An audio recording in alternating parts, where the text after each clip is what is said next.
Good morning guys. Andito naman si Jimmy Bisaya guys.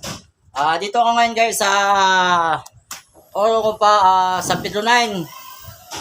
Dito ako ngayon guys sa rinulupit namin na bahay ngayon na bagong project namin yung guys. Tara guys, punta natin yung bagong bahay na ginawa namin guys. So dito yung nakikita nyo yung bahay. Medyo ano pa. Hindi pa siya ano kasi ito lahat didemolisin namin to guys. Tsaka ano, yung bubong, aalisin namin yung bubong. Lahat ito babaguhin, tataas namin ngayon. So nandito kami ngayon sa loob. Magpipro kami ng ano. Magpipro kami ng pupo mga poste. Kasi nakabuhos na ako ng pundasyon. Pundasyon ng poste, nabuhosan namin kahapon. So dito kami ngayon, nagpipro. Pipro kami ngayon ng ano. Nagpipro kami ngayon ng forma sa poste. So ngayong araw na to, preparasyon muna kami ng ano, pang forma sa mga poste. So lahat ng poste na forma namin.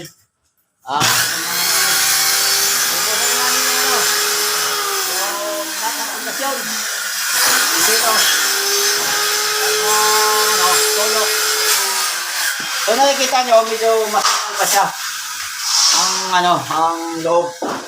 So nagbubuhos na kami ng ano, coating ng poste.